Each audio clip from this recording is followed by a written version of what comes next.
Open the EcoHouse 2 sample file or continue from where you left off in the last video.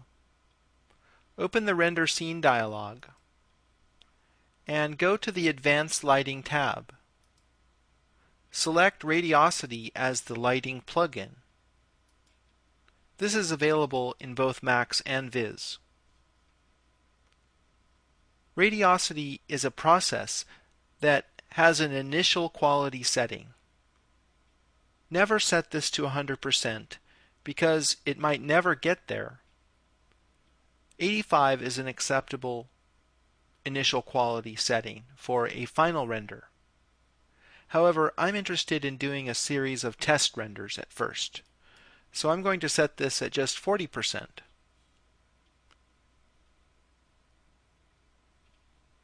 Open up the Radiosity Meshing Parameters rollout down here and enable Global Subdivision. Also make sure that Use Adaptive Subdivision is selected. Now what this does is it subdivides the mesh on the screen, and we won't be able to see this until we actually perform the calculation. But the mesh will become denser, and the lighting information is stored in that mesh. So the denser the mesh, the better the simulation, but the more time it will take as well.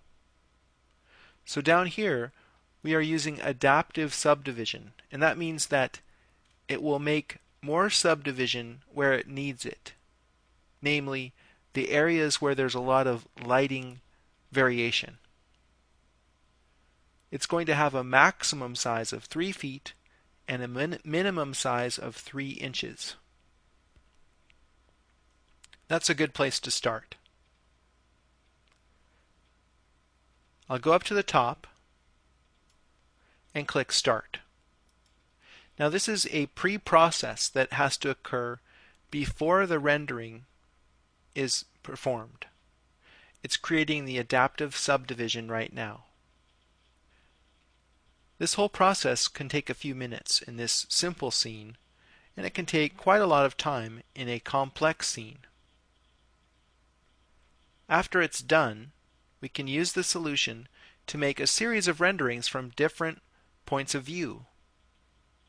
However, the solution would be invalidated and it would need to be recalculated if we changed the materials or lighting, or if we moved objects. Because remember that lighting information is going to be stored in the actual mesh in the form of vertex color.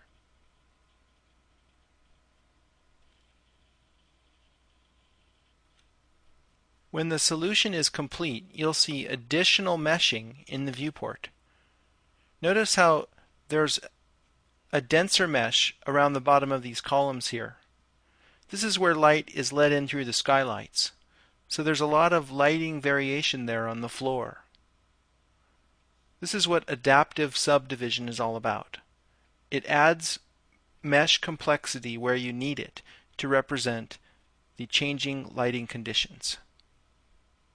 Go down to the bottom of the panel and open up the statistics rollout to see how long the solution took. This one almost took 5 minutes. I'll close the dialog and turn on shaded view. You can see the radiosity solution in the viewport. It looks very rough because of the way that the lighting information is stored in the vertices of the mesh. The roof looks particularly bad because of all the very long and thin triangles that are present there.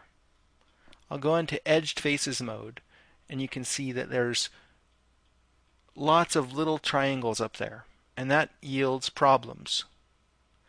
On the wall we have a similar kind of problem here. Lots of very long and thin triangles are going to give us problems.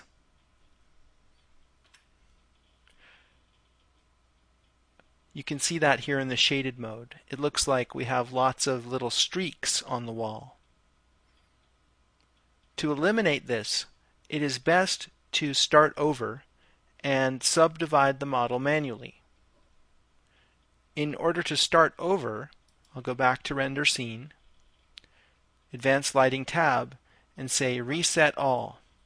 That's going to discard the lighting solution, and I'll have to recalculate it again after I make a change. Take a look at the mesh at this point. It's very simple.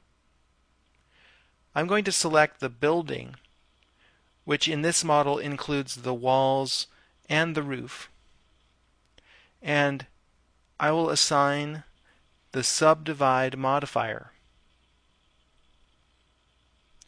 This modifier was expressly created for radiosity.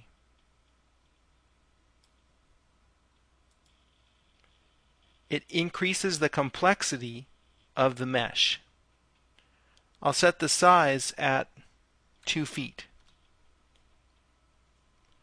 So that's going to triangulate much of the wall and roof surfaces.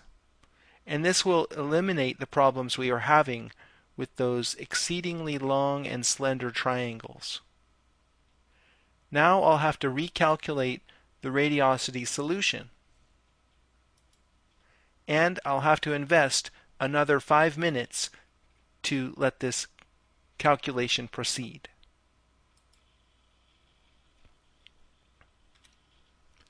So the solution was calculated a second time. Let's take a look at the model in shaded mode. And the artifacts are lessened slightly because of our approach of using the Subdivide modifier on the building. However, it's still unacceptable. In order to reduce the artifacts, or shadow leaks as we call them, we can filter the radiosity results. That's done right here. I'll set this value to 3, and it will have to reconstruct the scene. What it's doing is blending the values that were stored in the mesh together. It yields a less accurate solution, but one that we might be able to live with. The next step is to select some exposure control. Click the Setup button to open the Environment and Effects dialog. The solution that was calculated has a high dynamic range. It's necessary to bracket that range by using exposure control. Use logarithmic exposure control when you're doing radiosity. Click Render Preview, and it will create a tiny thumbnail rendering right here that will give you a sense of what the final render might look like. Go into wireframe mode over here, because the adjustments that you make are going to change the brightness in the viewport and in the render preview. So it will be faster if I set the viewport to wireframe. Now I can change the brightness and get real-time feedback in the thumbnail. A value of 65 looked pretty good, actually. That was the default. Now let's take a look at the scene. I'm going to close these dialog boxes, press F3 to go into shaded mode.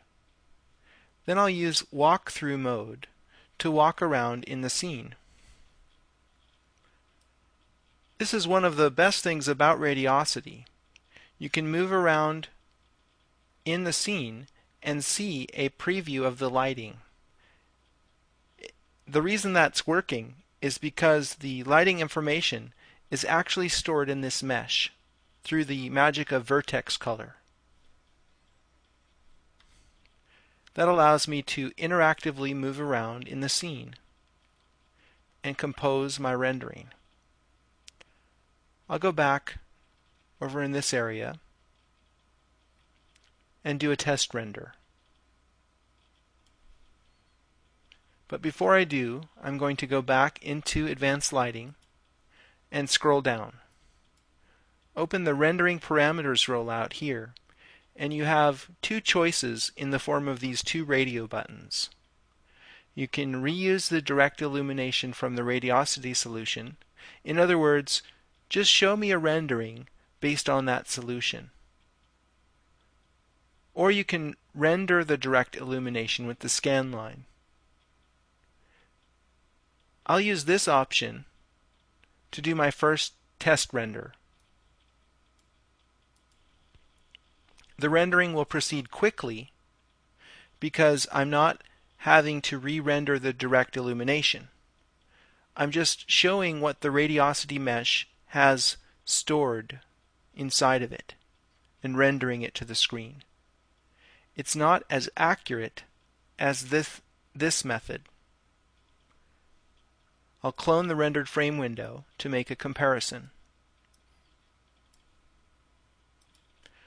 When we render the direct illumination, it takes a little longer, but the brightest areas will look much more clean and crisp because they are being rendered by the scan line, or perhaps they're being ray traced.